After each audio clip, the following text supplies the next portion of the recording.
Bonjour, lui, c'est monsieur Alexandre Rosada.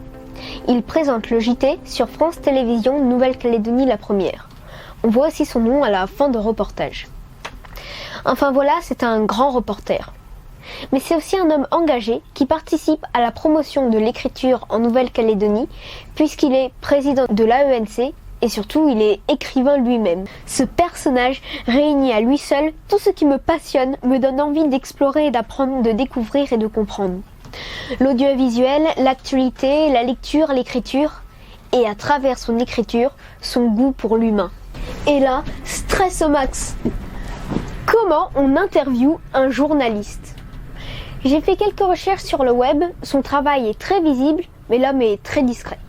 Un indice de plus au travers ses lectures ? Cet homme est pour la connaissance et la reconnaissance de soi, mais aussi de l'autre. Allez, je l'attends.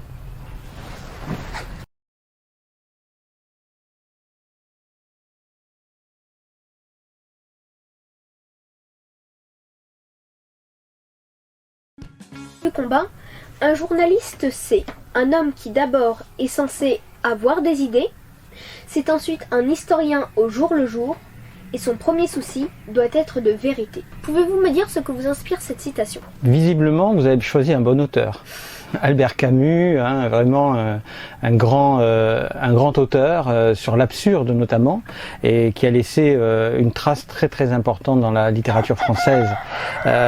Votre citation est bien choisie parce que le journaliste, c'est quelqu'un qui est ancré dans son temps et qui se pose des questions, donc il est curieux. C'est ce qui fait finalement sa forme de productivité. Il doit être imaginatif, puisqu'il doit rédiger, il doit aller mettre en forme. Il doit être honnête. La base de la déontologie journalistique, c'est d'être honnête, c'est-à-dire de rendre avec le plus grande honnêteté ce que nous vivons, ce que nous recevons, pour le transmettre finalement au grand public. Juste, je vais vous revenir sur votre début de réponse.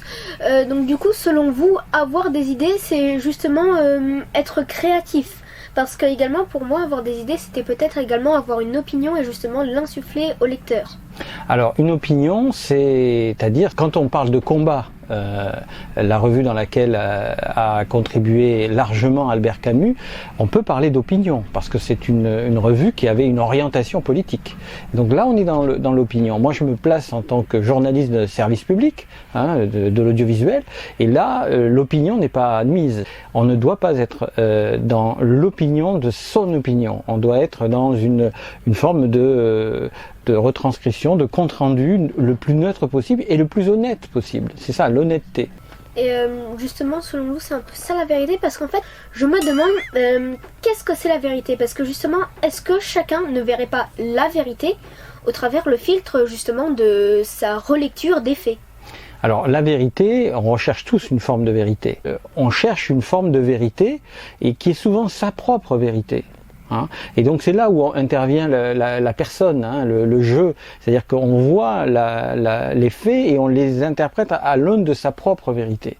Alors c'est aussi une démarche, celle du chercheur, ça peut être un chercheur journaliste. Quand je disais tout à l'heure par exemple, journaliste de service public, attention à l'opinion. Soyons neutres et soyons honnêtes. C'est très important.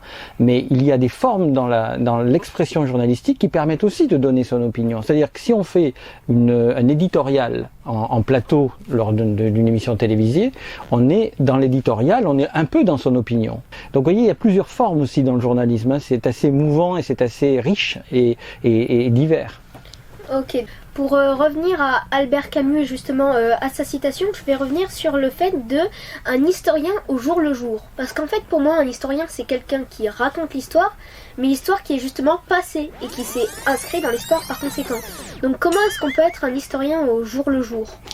Écoutez, c'est très on va dire fréquent dans la mesure où lorsque vous êtes un historien au jour le jour, vous rendez compte d'un fait d'actualité et son évolution. Après, il y a ce qu'on appelle aujourd'hui des grands reporters qui vont sur des terrains de combat en Afghanistan, on va dire pendant la guerre du Golfe, ou bien et puis il y a d'autres choses qui peuvent être intéressantes d'analyser au jour le jour, par exemple des évolutions de la pensée par rapport à des événements passés. Et bien là, ça peut être un terreau pour analyser au jour le jour au travers de portraits, de rencontres. Comment ça se passe? Justement, c'est également peut-être un peu ce que vous faites avec Mémoire d'Algérie. Et justement, je vais vous demander de mettre votre réponse en lien avec votre livre Mémoire d'Algérie, des pieds noirs de Nouvelle-Calédonie témoignent.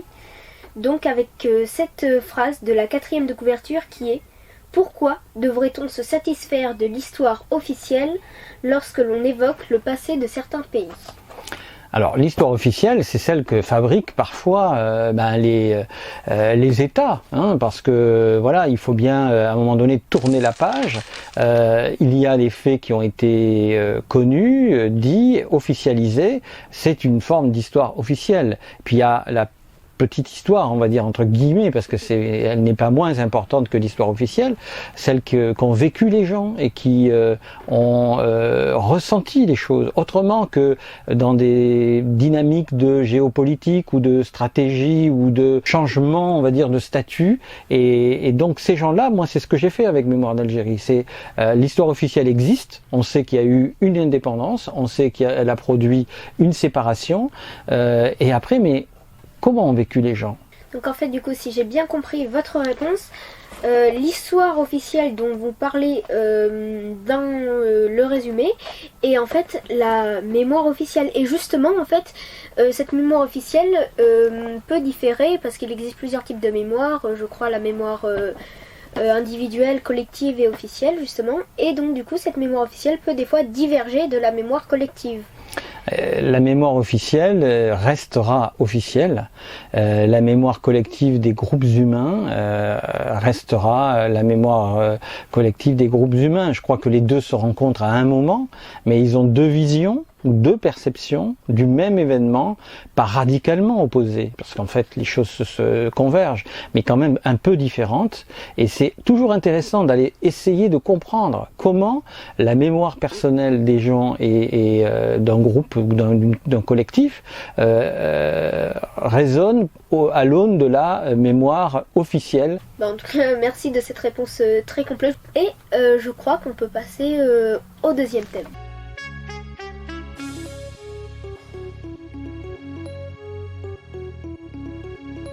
La seconde citation, justement, je l'ai extrait de votre livre L'amour révélé, qui est, pour ceux qui nous écoutent, je le rappelle, un recueil de nouvelles qui prennent prétexte pour évoquer l'amour montré du doigt, l'amour qui s'affirme dans l'acceptation de la différence et l'amour sublimé lorsqu'il nous permet d'aimer quelqu'un qui nous a rejetés et justement d'accepter que son bonheur se construise sans nous. Tout à fait. Pour en revenir à la citation, du coup, un moment de votre livre, vous dites « C'est la victoire de notre condition humaine que de s'affirmer et de vivre en normalité sans en justifier les limites. » Qu'est-ce que vous mettez derrière ces mots ? Ce que je mets derrière ces mots, c'est que justement, si on regarde la première nouvelle, c'est un manifeste pour vivre dans l'indifférence, c'est-à-dire de ne pas être stigmatisé, hein, donc avoir une forme de liberté, de transparence, de manière à ne pas subir des remarques ou des préjugés qui font partie, je l'ai dit, de l'intolérance.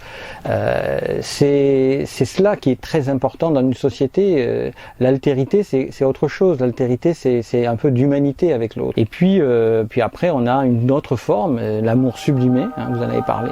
Cet amour sublimé qui est finalement l'autre ne m'appartient plus. Je l'aime, mais il ne m'appartient plus. La sublimation de l'amour dans cette condition-là, et c'est Spinoza qui nous le dit aussi.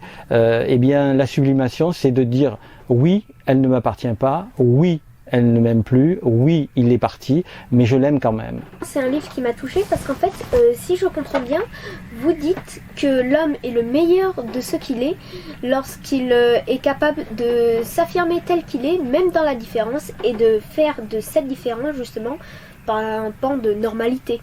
Absolument, et on a un écrivain assez connu qui est Antoine de Saint-Exupéry qui dit loin de me léser, tu m'enrichis. L'autre, loin de me léser, tu m'enrichis parce que ta différence m'enrichit.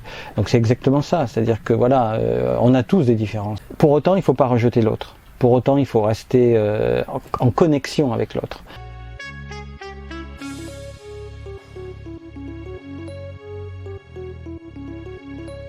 Donc pour ce dernier thème et ce dernier élément auquel je vais vous faire réagir, je vais vous demander de mettre le thème imagination en lien justement avec cette image. Alors effectivement, là, cette image, elle est bien choisie. Je trouve qu'elle nous raconte un départ. J'ai l'impression de voir, d'abord, j'ai distingué ce buste d'Homère, donc qui me fait penser tout de suite à un grand récit antique sur la quête de soi-même et le départ et on voit ce jeune homme sac à dos avec un petit sabre en bois, donc il est prêt à partir vers où? Eh bien, ce paysage en face de lui lui ouvre toutes les perspectives. On voit déjà un chemin et puis une grande montagne, peut-être celle qu'il va falloir gravir pour obtenir ce qu'il souhaite. On est finalement dans une quête. Et là, je pense tout de suite à l'Iliade, mais je pense aussi à Joachim du Bellay, hein, heureux qui comme Ulysse a fait un beau voyage.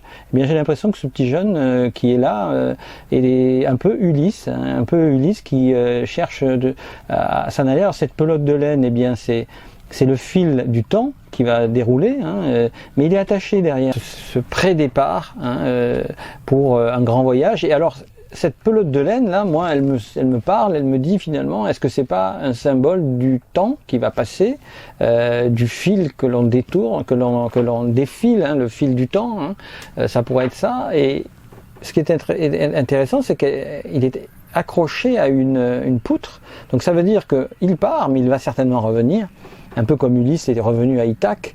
Hein, et puis ça peut faire aussi l'analogie avec la tapisserie de Pénélope, mais c'est une très belle image et cette lumière là est formidable. Là il part vers l'aventure, mais en fait cette montagne également elle me fait penser à la montagne de votre livre, la montagne de la vérité. Et donc du coup pour moi je peux mettre ce petit garçon en lien avec Joachim du Bellay, puisque quand il va revenir, il va être plein d'usage et raison, comme dit Joachim du Bellay, donc voilà. Effectivement, la montagne que gravit Sandra dans mon petit livre qui s'appelle La montagne de la vérité, c'est effectivement la quête personnelle d'une jeune fille, dans ce cas-là c'est un jeune garçon, mais d'une jeune fille qui cherche effectivement et qui, comme vous le dites très bien, revient avec quelque chose de plus. Il y a un truc pour lequel j'ai vraiment choisi cette image parce que ça me fait penser à mes livres. En fait, je sais pas si vous voyez, mais le paysage qui est là a été encadré comme s'il s'agissait d'un tableau. Donc en fait pour moi le petit garçon est en train de rêver à un voyage et il est en train de rêver à son voyage en face du tableau. Et justement moi je trouve ça comme avec les livres où on rêve en face du livre pour aller dans un voyage. C'est ça, c'est l'ouverture vers l'imaginaire. Et d'ailleurs, vous voyez, il y a un rideau même. C'est intéressant ce que vous dites, parce qu'effectivement, c'est un cadre. On pourrait penser que c'est un cadre, que c'est son imagination qui lui permet de voir ce qu'il voit. Le rideau a été tiré un temps. Voilà, le temps de la lecture. L'esprit s'envole, l'esprit traverse le cadre, hein, et ouvre des images qui sont formidables. Et puis ensuite, quand c'est fini, on remet le rideau, et c'est fini. Eh bien, en tout cas, merci beaucoup pour le temps que vous m'avez accordé. Et là, je vais faire un geste et vous allez me dire à quoi ça va vous faire penser. Donc, je fais ce geste en face de la caméra, face à la caméra. Et moi, je pense que vous nous dites « Soyez au rendez-vous ».